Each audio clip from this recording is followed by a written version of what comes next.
Assalamualaikum warahmatullahi wabarakatuh. Bismillah walhamdulillah wassalatu wassalamu ala rasulillah wa ala alihi wa sahbihi wa man walah, amma ba'du. Alhamdulillah, perkenalkan saya Teguh Zuhdi Zahir yang akan mengajarkan kepada kalian tentang pendidikan agama Islam di kelas 7. Pada hari ini insya Allah kalian santri-santri kelas 7 yang saleh dan cerdas bersama saya akan mempelajari bab yang pertama. Bab yang pertama yang akan kita pelajari adalah tentang menuntut ilmu. Seperti yang sudah kalian laksanakan pada sekarang ini, kalian walaupun berada di rumah, tapi pada hakikatnya kalian itu sedang menuntut ilmu di jalan Allah Subhanahu wa Ta'ala. Hal-hal yang akan kalian dapatkan pada pembelajaran bab pertama ini adalah kalian akan mengetahui dalil-dalil dari Al-Quran dan hadis tentang menuntut ilmu. Kemudian hukumnya dari menuntut ilmu itu sendiri. Kemudian kalian juga akan memahami makna atau tafsiran dari dalil-dalil Al-Quran dan hadis. Yang pertama, kalian akan mengetahui dalil dari menuntut ilmu dari Al-Quran. Yang pertama dalilnya adalah dari surat Al-Mujadalah ayat yang ke-11. Bunyinya adalah a'udzubillahi minasyaitonirrajim, bismillahirrahmanirrahim, yarfa'illahu alladzina amanu minkum walladzina utul ilma darajat. Anak-anakku yang soleh dan cerdas, artinya adalah niscaya Allah akan mengangkat derajat orang-orang yang beriman dan orang-orang yang berilmu di antara kalian. Faedah apa yang kita dapatkan dari surat Al-Mujadalah ayat yang ke-11 ini? Yang pertama adalah kalian merupakan santri yang rajin belajar, pasti akan diangkat derajatnya oleh Allah Subhanahu wa Ta'ala. Berlaku juga kebalikannya. Jika kalian tidak belajar, maka derajat kalian akan direndahkan oleh Allah Subhanahu wa Ta'ala. Apa sih makna dari ditinggikan derajat itu? Maksudnya adalah santri tersebut menjadi mulia, menjadi istimewa karena ilmunya, karena kepintarannya, karena rajinnya dia belajar, dia menjadi mulia di hadapan Allah Subhanahu wa Ta'ala dan juga menjadi mulia di hadapan para manusia. Kemudian yang ketiga, jika kita ingin menjadi mulia di hadapan Allah dengan diangkat derajatnya oleh Allah Subhanahu wa Ta'ala, maka syaratnya adalah kita harus beriman kepada Allah Subhanahu wa Ta'ala. Harus percaya kepada Allah Subhanahu wa Ta'ala.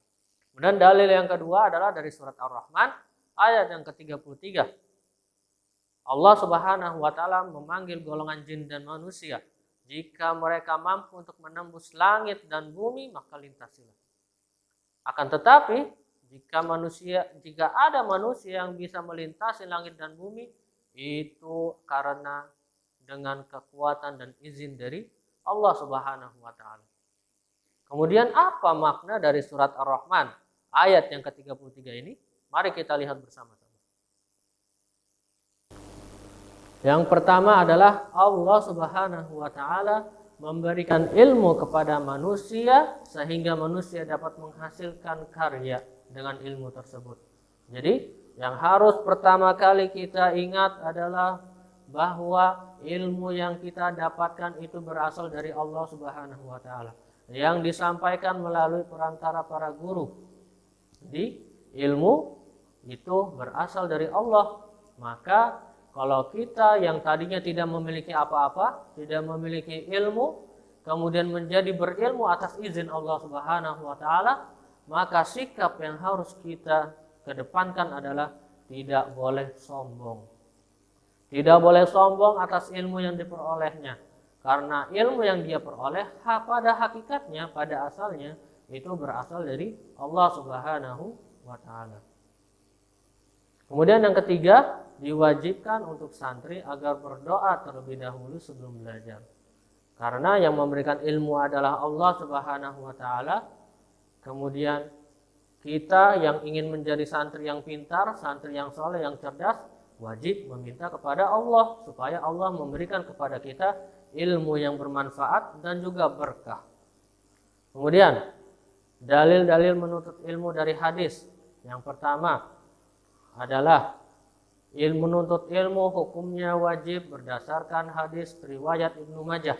Talabul ilmi fardhatun ala kulli muslimin.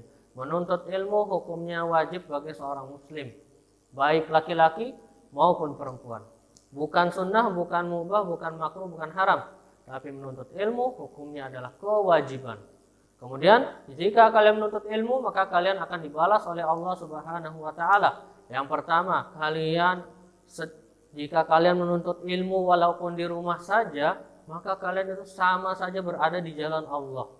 Maksudnya apa di jalan Allah? Kalian berada di jalan kebaikan, diberikan pahala oleh Allah Subhanahu wa taala dan dijauhkan dari maksiat. Hadis tersebut riwayat Tirmidzi. Kemudian yang kedua, kalau kalian menuntut ilmu, ya, walaupun sekarang kalian berada di rumah, tapi kalian sama saja dengan seseorang yang sedang menempuh untuk menuntut ilmu. Maka bagi kalian itu akan ada balasannya, yaitu dimudahkan untuk kalian memasuki surganya Allah Subhanahu wa taala. Hadis tersebut diriwayatkan oleh hadis riwayat Ahmad. Jadi ada dua, kalian berada di jalan kebaikan, yaitu jalannya Allah Subhanahu wa taala. Kemudian yang kedua, kalian dimudahkan untuk masuk ke dalam surganya Allah Subhanahu wa taala. Pesan yang terkandung di dalam 3 hadis tersebut. Yang pertama, pria, wanita, ya, dia wajib menuntut ilmu. Tidak ada perbedaan. Dia pria atau wanita wajib untuk belajar. Karena umat Islam sangat membenci umatnya yang tidak menuntut ilmu.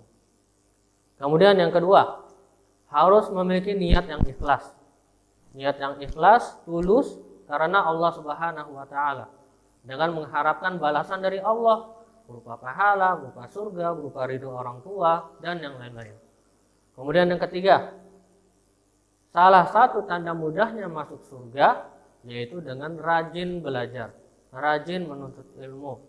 Ya, walaupun kalian di rumah tapi tetap rajin belajar, rajin menuntut ilmu. Karena dengan rajinnya kalian menuntut ilmu, maka akan dimudahkan kalian untuk masuk ke dalam surganya Allah Subhanahu wa taala. Santri-santriku yang soleh dan cerdas, cukup sampai di sini saja pelajaran kita hari ini. Pesan Bapak untuk kalian, tetap semangat untuk menjadi santri yang soleh dan cerdas, semangat menuntut ilmu, semangat mencapai kesuksesan di dunia dan akhirat. Wabillahi taufiq wal hidayah. Assalamualaikum warahmatullahi wabarakatuh.